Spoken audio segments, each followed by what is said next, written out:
Buonasera, benvenuti al Consiglio di oggi, mercoledì 21 maggio. La segretaria fa l'appello di rito. Buonasera, allora, Gianluca De Stefani, presente, Canali Giuseppe, Ricatto Luca Ettore, Cibin Cristina, Lorenzo Valentina, Prataviera Silvia, Cazzazzi Blerina, Rossetto Marco, Cappelletto Elio, Boato Stefano Mario, Brichese Giorgio, Scramoncin Chiara è assente giustificata, Pellizzon Stefano Presente. online, Cappelletto Matteo, Parpinel Flavio, Fanton Rita Elisa, Morando Cristian.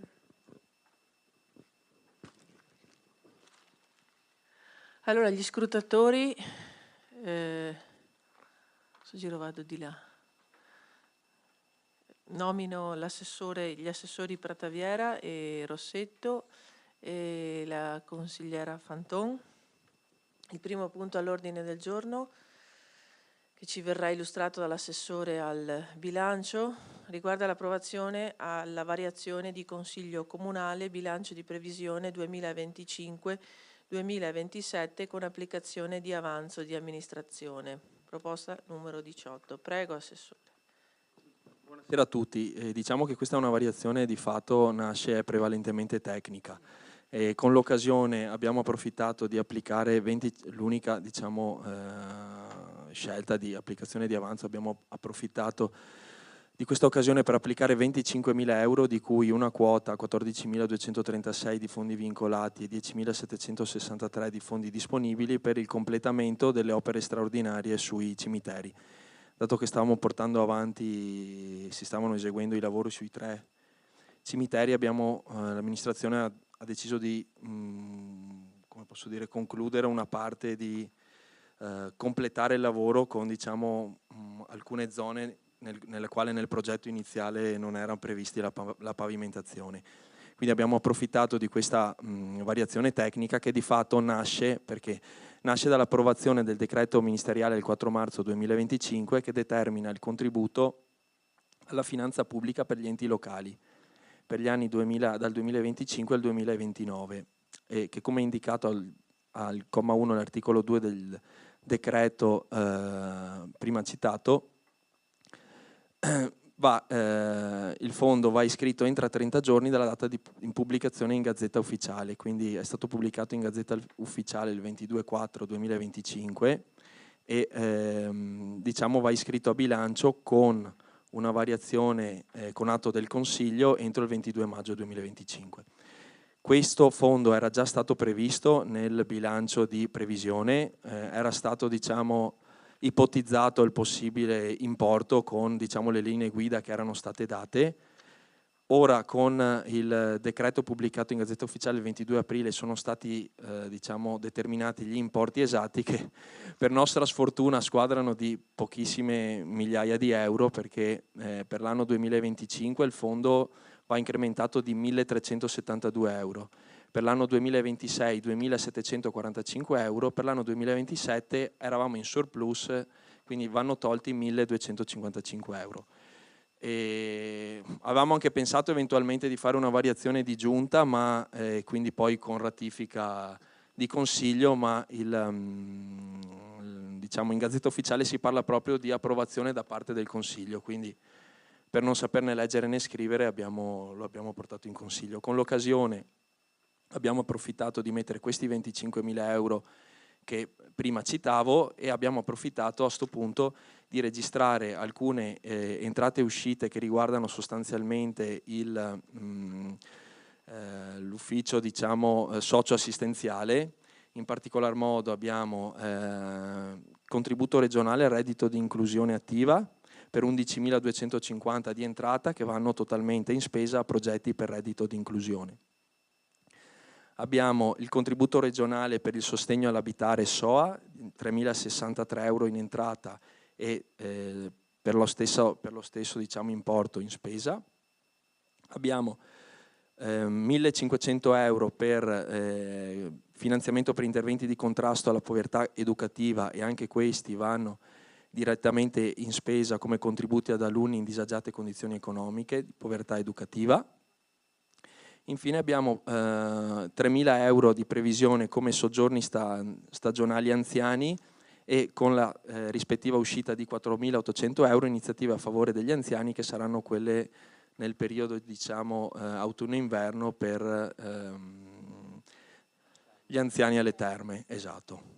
Poi abbiamo altre due spese, maggiori spese correnti, che riguardano acquisto beni per feste nazionali e solennità civili per 657 euro, contributo ANAC per espletamento gare d'appalto per 1.000 euro, trasferimento alla provincia per abbonamenti agevolati per 43 euro, che vengono poi finanziate da minori spese come i servizi ausiliari alla gestione dei servizi commerciali dell'ente o rimborso da comuni per segreteria in convenzione.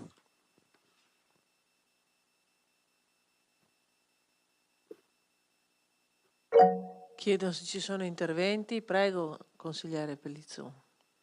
Sì, buonasera, grazie. Buonasera. Ma diciamo che questa situazione è un po', in questo caso sicuramente rappresenta una poca attenzione dell'amministrazione, perché se è vero che il decreto è stato pubblicato in Gazzetta il 22 aprile, c'è anche da dire che sul sito del Ministero dell'Interno era presente già alcuni giorni dopo la firma, quindi ai primi di marzo, e ad ogni modo noi siamo andati in Consiglio Comunale il 29 di aprile e molti altri comuni non hanno avuto questa necessità di portare, insomma, in maniera urgente questa variazione, perché appunto hanno fatto tempo a leggere quel decreto e le relative somme previste negli allegati, e quindi adeguare correttamente il bilancio. Insomma, ci troviamo a farlo per 1 migliaio di euro.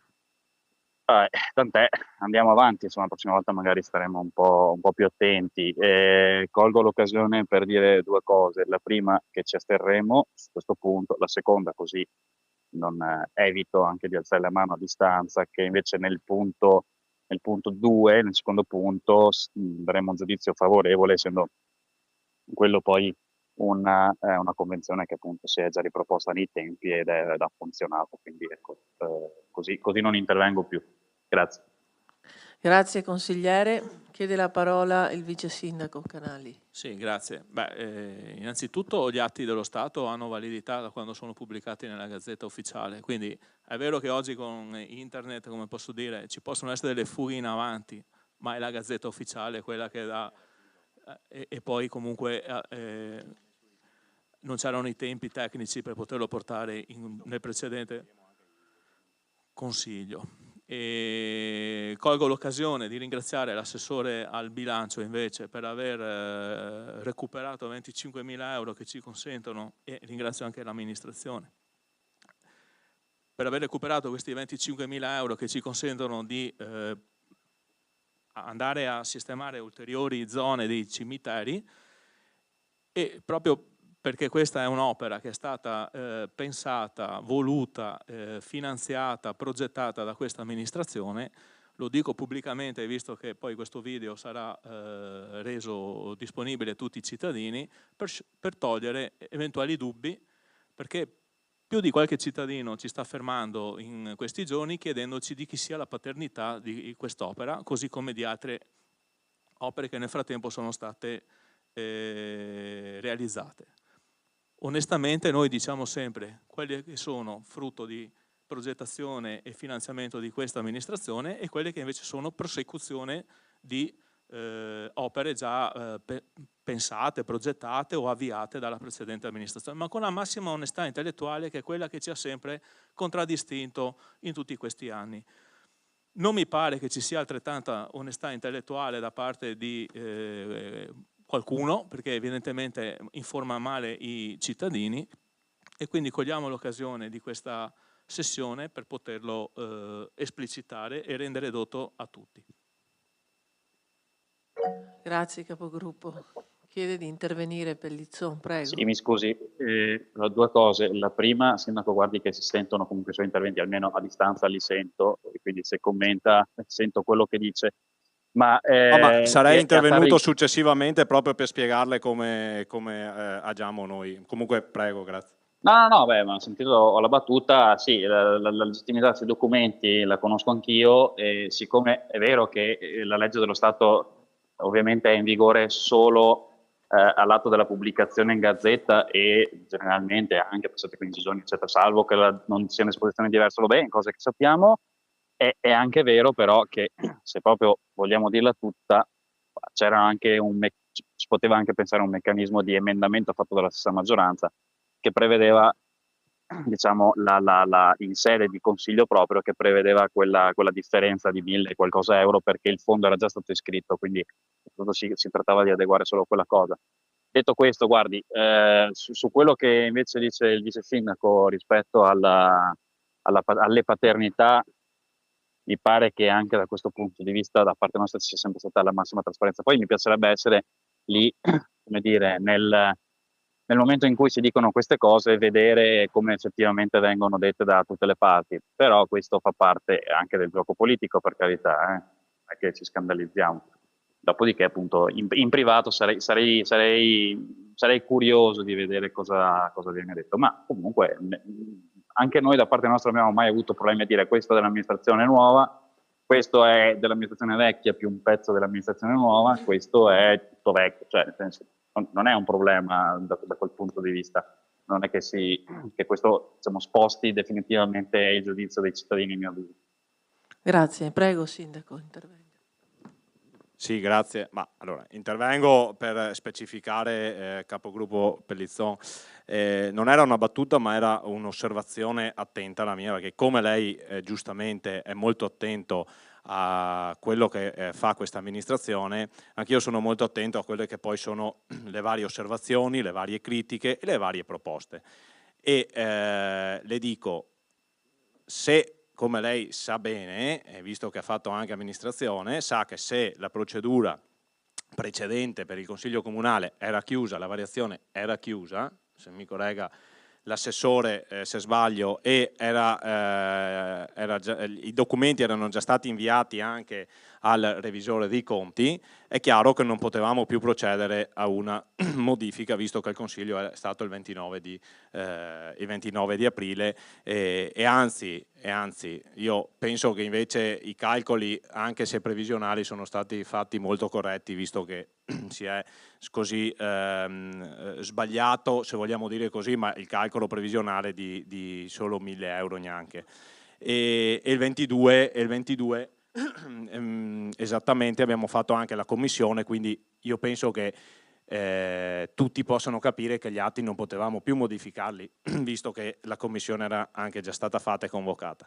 Successivamente, per quello poi che è stato osservato anche da parte del vice sindaco, io penso che questa amministrazione sia sempre molto attenta e sulle varie riunioni pubbliche lo ha sempre detto, e i cittadini che erano presenti possono confermarlo, come potete confermarlo voi stessi quando abbiamo parlato delle scuole della salute San Giorgio, dove il sottoscritto ha sempre sottolineato quelli che sono stati i vostri progetti, quelle che sono state le vostre progettualità, quindi non è che in privato si dicono cose pubblicamente altre, perché l'ho sempre detto pubblicamente, non abbiamo mai avuto problemi nel dirlo.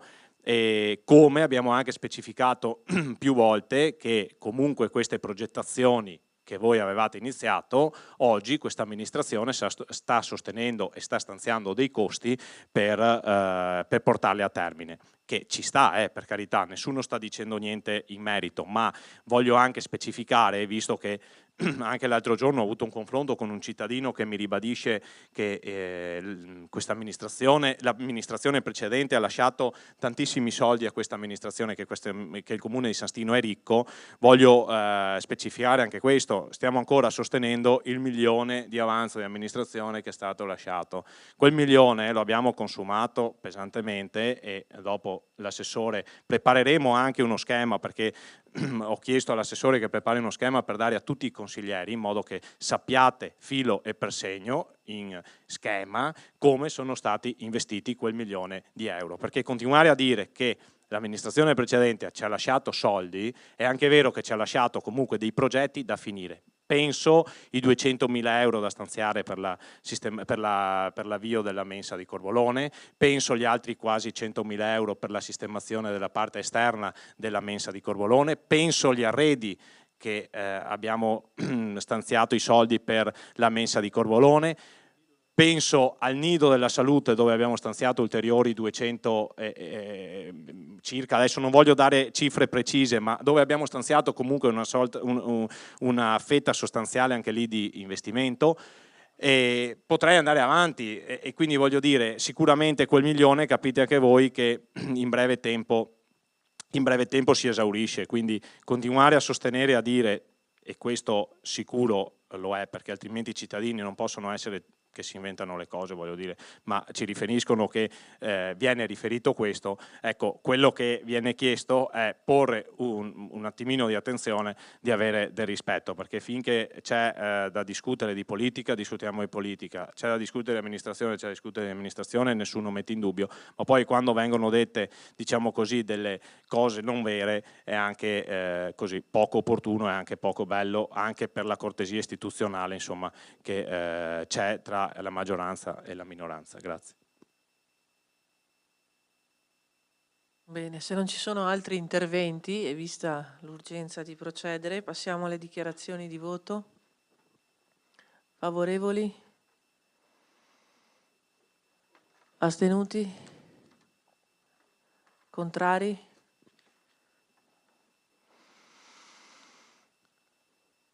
Chiediamo l'immediata eseguibilità. Favorevoli? Tutti? Nessun contrario, nessun astenuto. Il Consiglio approva. Passiamo al secondo e ultimo punto, visto che non ci sono interrogazioni. L'approvazione della convenzione tra i comuni interessati per la gestione in forma associata del servizio di ricovero, custodia e mantenimento dei cani presso il rifugio del cane di Ponzano Veneto. Ce lo illustra il sindaco e il consigliere si era già espresso sulle dichiarazioni di voto. Grazie, Prego. no, allora ovviamente voglio solo fare un appunto proprio per quello che è stato anche citato prima qui. Volevo fare una specifica perché quando eravamo in opposizione il consigliere sì, l'assessore Ricato piuttosto che l'assessore e il vice sindaco Canali si ricordano bene come l'assessore Prataviera, ne abbiamo discusso molto di quello che era la questione del canile e quindi è stata una questione che come opposizione ci siamo battuti molto perché abbiamo fatto spesso interrogazioni, ce le ricordiamo bene in merito e certo è un continuo di quello che è stato fatto precedentemente, ma grazie comunque anche a una sollecitazione della loro opposizione che ha sempre ribadito che, e oggi ci sta dando ragione anche tutte le questioni che sul canile di Villotta stanno insomma sorgendo, ci hanno dato ragione che c'era qualcosa che non andava in quella gestione. Quindi oggi si era convenuto all'epoca di fare una convenzione con il rifugio del cane di Ponzano Veneto. Questa convenzione è scaduta, oggi è in proroga come insomma proroga temporanea come l'istituto lo prevede. Con questa delibera andiamo ad approvare la convenzione e anche a sottoscrivere nuovamente un rinnovo con appunto il rifugio del cane di Ponzano Veneto per altri 3 anni, quindi con scadenza 30 giugno del 2028. Grazie. Come già anticipato non alza la mano, per cui